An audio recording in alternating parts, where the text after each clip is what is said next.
నమస్తే, welcome to Suman TV. ప్రస్తుతం మనతో పాటు ఉన్నారు ప్రముఖ ఆస్ట్రాలజర్, జ్యోతిష్య రత్న, జ్యోతిష్య చక్ర వైభవ నిపుణులు డాక్టర్ రాళ్లపల్లి రవికుమార్ గారు. నమస్తే గురుగారు. నమస్కారం అమ్మా. గురుగారు, 2024 మార్చి నెలలోని ద్వాదశ రాశుల్లో వివిధ రాశుల వారికి ఏ విధంగా ఉందో మనం తెలుసుకుందామండి. ముందుగా మార్చి నెలలోని ద్వాదశ రాశుల్లో నవగ్రహాలు ఎక్కడెక్కడ ఉన్నాయి? తప్పకుండా అండి. శరదిందు సమాకారే పరబ్రహ్మ స్వరూపిణి వాసరాపీఠ నిలే సరస్వతి నమస్తుతే. సుమన్ టీవీ ప్రేక్షకులకి నమస్కారం. తాకట్టులో ఉన్న బంగారాన్ని విడిపించి ఆ రోజు ఆన్లైన్ రేటుకే మేము కొంటాం. Sharma gold company. నవగ్రహాలు ద్వాదశ రాశుల్లో మార్చి నెలంతా ఎక్కడున్నాయి ఇప్పుడు తెలుసుకుందాం. ముందుగా సూర్యుడు వచ్చేసి మనకి మీనరాశిలో ఉన్నారు. అలాగే మనకి బుధుడు వచ్చేసి అదే మీనరాశిలో నీచ స్థానంలో ఉన్నారు. నెక్స్ట్ గురువు వచ్చి మనకి మేషరాశిలో ఉన్నారు. అలాగే రాహు మనకి మీనరాశిలో ఉన్నారు. అలాగే కేతు వచ్చేసి మనకి కన్యారాశిలో ఉన్నారు. ఇక శుక్రుడు మనకి కుంభరాశిలో ఉన్నారు. అలాగే శని స్వస్థానమైన కుంభరాశిలో ఉన్నారు. అలాగే కుజుడు కూడా మనకి కుంభరాశిలో ఉన్నారు. ఓవరాల్గా చూసుకుంటే కనుక కుంభరాశి మీనరాశిలో మూడు గ్రహాలు చొప్పున ఉన్నాయి. కాబట్టి ఈసారి కొంచెం జాగ్రత్తగానే చెప్పుకోవాలండి. గురుగారు, మార్చి నెలలోని ద్వాదశ రాశుల్లో కన్యా రాశి గల వారికి ఈ మాసం అంతా ఎలా ఉండే అవకాశం ఉందండి? చక్కటి పరిష్కార మార్గాలు సూచిస్తారా? తప్పకుండా. కన్యారాశి అనగానే మనకి ఉత్తర 2, 3, 4 పాదాలు, హస్త 1, 2, 3, 4 పాదాలు, చిత్త 1, 2 పాదాలు, ఈ నక్షత్రాల సమూహం అంతా మనకి కన్యారాశిలోకి వస్తాయి. ఈ రాశి వారికి సాధారణంగా గురువు అష్టమ స్థానంలో ఉండడం చేత గురుబలం చాలా తక్కువగా ఉంది. అలాగే కేతువు రాశిలోనే ఉన్నాడు కాబట్టి విపరీతమైన స్ట్రెస్, స్ట్రెయిన్, మానసిక ఆందోళన, అధైర్యం, అనుమానం, చంచలత్వం, మనసు ఏం బాగాలేకపోవడం, చిన్న అనారోగ్యాలు ఇవన్నీ కూడా ఉన్నాయి. అలాగే సప్తమ స్థానంలో రాహు ఉండడం చేత పాములు కల్లో కనిపిస్తూ ఉండడం, కొంచెం భయపడుతూ ఉండడం, అలాగే భార్యాభర్తల మధ్యన చిన్న తగాదాలు ఇలాంటివి రావడం, ఇమీడియట్ బాస్తో కూడా చిన్న ప్రాబ్లమ్స్ ఉండడం ఇవన్నీ ఉన్నాయి. ఇవన్నీ కూడా ఇంకొక నెలల పాటు అండి. ఏప్రిల్ 22వ తారీఖు వస్తే కనుక భాగ్యస్థానంలో గురువు వస్తాడు కాబట్టి ఫస్ట్ గురుబలం బాగుంటుంది కాబట్టి అవి ఇవన్నింటినీ కంట్రోల్ చేయగలుగుతుంది. కాబట్టి ఈ ఒక్క నెలలు మటుకు ఖచ్చితంగా కొంచెం మిశ్రమంగా ఉందని చెప్పుకోవాలి. ఒక ఆరోగ్యం, ఆయుష్ విషయం మటుకు బాగుంది. ఎందుకంటే శని స్వస్థానంలో 6వ స్థానంలో బాగున్నాడు.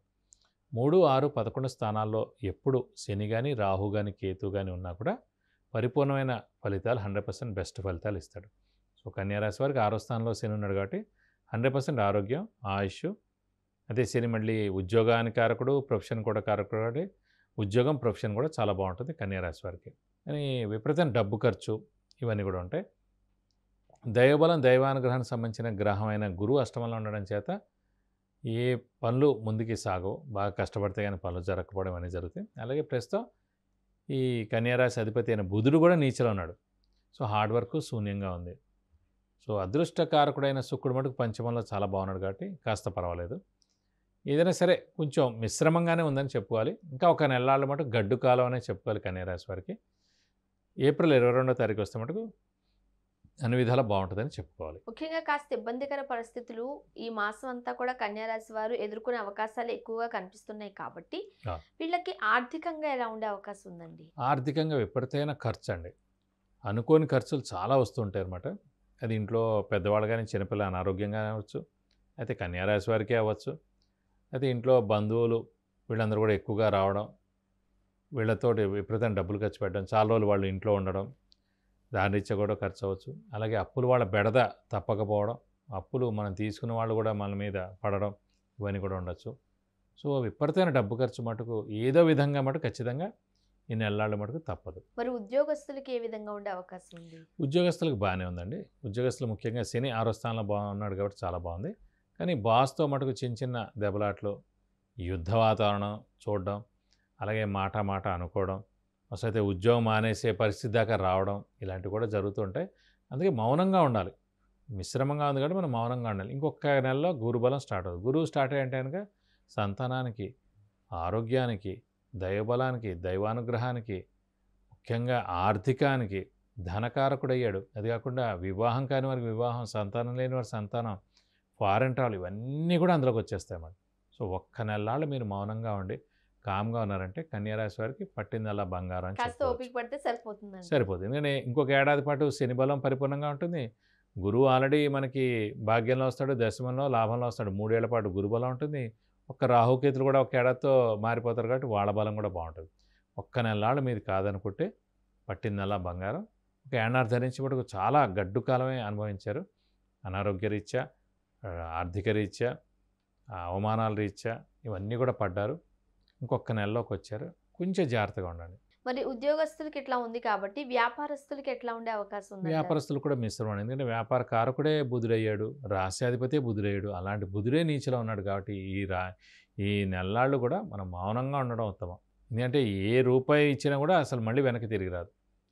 స్పెక్యులేషన్ జోలికి అస్సలు వెళ్ళొద్దు, మధ్యవర్తిత్వం వహించొద్దు, కొత్త వ్యాపారం స్టార్ట్ చేయొద్దు, ఎక్స్పెన్షన్ జోలికి కూడా వెళ్ళొద్దు. ఎందుకంటే ఇప్పుడు సరైన సమయం కాదు. సరైన సమయం కానప్పుడు మనం అసలు దాని జోలికి వెళ్ళకూడదు. ఒక్క నెల రోజులు ఆగితే సరిపోతుంది. ఒక నెల ఆగితే సరిపోతుంది. మరి ఈ టైంలో విద్యార్థులకు ఏ విధంగా ఉండే అవకాశం ఉందండి? విద్యార్థులకు మటుకు పట్టిందల్లా బంగారం చెప్పు. ఎందుకంటే గురువు అష్టమంలో ఉండడం చేత తల్లిదండ్రులకు దూరంగా వెళ్ళి చదువుకోవడం అనేది కనిపిస్తుంది. ఖచ్చితంగా ఉంటుంది. లగ్నం నుంచి అష్టమ స్థానంలో గురువు ఉన్న జాతకంలో పిల్లలు తమ తల్లిదండ్రుల దగ్గర ఉండకుండా వేరే చోట చదువుతారు. వేరే చోట ఎందుకు చదువుతారు? మంచి యూనివర్సిటీ వచ్చినా, మంచి ర్యాంక్ వచ్చినా, అదే ఫారెన్లో బెస్ట్ యూనివర్సిటీ వచ్చినా అక్కడ వెళ్ళి చదువుకుంటున్నారంటే మన జాతకరీత్యా లగ్నం నుంచి అష్టమ స్థానంలో గురువు ఉండడం. ప్రస్తుతం కన్యారాశి వారికి గోచారీత్యా అష్టమ స్థానంలో గురువు ఉన్నాడు కాబట్టి మంచి ర్యాంక్ సాధిస్తారు. మంచి యూనివర్సిటీ కానీ మంచి కాలేజ్ కానీ వస్తుంది కాబట్టి తల్లిదండ్రులని దూరంగా ఉండి వాళ్ళు చదువుకుంటారు. మామూలుగా కూడా విద్యార్థులకు బాగానే ఉంది. ఎందుకంటే ఏప్రిల్ 22 నుంచి ఎలాగో గురుబలం రాబోతుంది కాబట్టి వాళ్ళు ఖచ్చితంగా వాళ్ళకి మంచి మార్కులు, మంచి ర్యాంకులు కూడా సాధిస్తారని చెప్పుకోవాలి. ముఖ్యంగా ఈ వివాహాలు అయిన వాళ్ళకి వైవాహిక జీవితం కావచ్చు, వీళ్ళకి ఎలా ఉండే అవకాశం ఉంటుందండి? వాళ్ళకి కూడా కొంచెం అదే చెప్పగానే సప్తమ స్థానంలో రాహు ఉన్నాడు. సప్తమ స్థానం మనం భర్త భార్య స్థానం ఉన్నాం, అలాగే ఇమీడియట్ బాస్ స్థానం ఉన్నాం, అలాగే వ్యాపారస్తులకైతే కనుక పార్ట్నర్షిప్ కూడా, పార్ట్నర్ స్థానం కూడా మనం. సో ఆ మూడు కూడా సప్తమ స్థానం కాబట్టి ఆ సప్తమ స్థానంలో రాహు ఉన్నాడు కాబట్టి కొంచెం మిశ్రమంగా ఉంది. ఒక్క నెలలాళ్ళు ఓపిక పడితే గురుబలం వస్తుంది కాబట్టి రాహు ఏడాది ఇంకా అక్కడ ఉన్నా కూడా గురువు అనేవాడు చాలా బాగుంటాయి కనుక ఆ రాహు అనేవాడు ఏం చేయలేడు. ఎందుకంటే రాహు అనేవాడు ఛాయాగ్రహం. ప్లస్ గురువు యొక్క దృష్టి పంచమ దృష్టితోటి ఇటు రాశిని కన్యారాశిని చూస్తాడు, ఆ రాశిలో ఉన్న కేతువుని కూడా చూస్తాడు కాబట్టి ఆ కేతుని కంట్రోల్లో పెడతాడు గురువు. కాబట్టి ఇంత ప్రాబ్లమ్స్ ఉండవు. కాబట్టి ఒక్క నెలలు మౌనంగా ఉంటే అన్ని విధాలా మీకు మంచి చేకూరుతుంది. కొంతమంది సంతానం కోసం చూస్తూ ఉంటారండి, ఫ్యామిలీ ప్లానింగ్లో ఉంటారు. వాళ్ళకి కలిసి వచ్చే అంశమేనా? వాళ్ళకి ఇప్పుడు సరైన సమయం కాదండి. ఏప్రిల్ 22 తర్వాతే బెస్ట్. ఎందుకంటే గురుబలం లేకుండా మీకే సంతానం కలగదు. వాళ్ళు కూడా ఈ నెల రోజులు ఓపిక పట్టాలి, మౌనంగా ఉంటాం బెస్ట్. ఇంకోటి ఏప్రిల్ నుంచి చాలా మంచి టైం కాబట్టి మంచి సంతానం కలిగేందుకు అవకాశం. ముఖ్యంగా మరి వీళ్ళకి కూడా కాస్త ఇబ్బందికరమైన పరిస్థితులు అటు ఇటుగా ఉన్నాయి కాబట్టి వీళ్ళు ఏ దేవతను ఆరాధిస్తే మంచిదంటారు, ఏ క్షేత్రాన్ని దర్శించుకుంటే మంచిదంటారు? సాధారణంగా కన్యారాశి వారికి పంచమ స్థానాధిపతి, కన్యారాశిలోని కన్యా లగ్నానికి పంచమ స్థానాధిపతి శని అయ్యాడు, మకర రాశి అధిపతి. శని అంటే మనకి ఆంజనేయ స్వామి. ఇక కన్యారాశి వారు కానీ కన్యాలగ్నం వారు ఎక్కువగా ఆంజనేయ స్వామిని ఇష్టపడుతుంటారు. లేదంటే ఆంజనేయ స్వామి మనకి అదృష్ట దేవత కన్యారాశి వారికి, దేవుడు కాబట్టి ఆ దేవుడిని ఎక్కువగా ఆరాధిస్తే మీకు అన్ని విధాలా మంచి చేకూరుతుంది. ముఖ్యంగా వీళ్ళు చేయాల్సిన అంటే ఈ నెలంతా పాటించాల్సిన పరిహారాలు ఏమంటారు? ప్రస్తుతం మనకి గురువు అష్టమంలో ఉన్నాడు కాబట్టి ప్రతి గురువారం ఉపవాసం ఉంటే చాలా మంచిది ఈ నెలలాళ్ళు. అలాగే గురువు అంటే మనకి దత్తాత్రేయ స్వామిని ఎక్కువగా ఆరాధిస్తే చాలా మంచిది. వీలైతే కనుక ప్రతి గురువారం దత్తాత్రేయ స్వామి టెంపుల్కి వెళ్ళి 40 ప్రదక్షిణాలు చేస్తే మంచిది. అలాగే ఈ నెలలాళ్ళు మటుకు ప్రతిరోజు దత్తాత్రేయ స్వామి అష్టోత్తరం చదువుకుంటే మంచిది.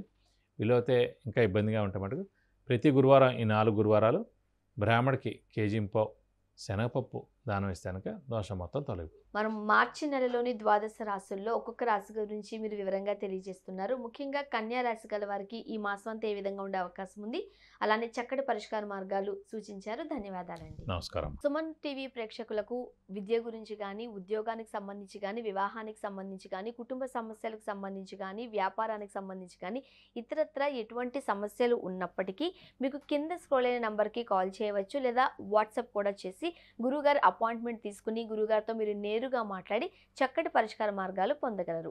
ధన్యవాదాలు.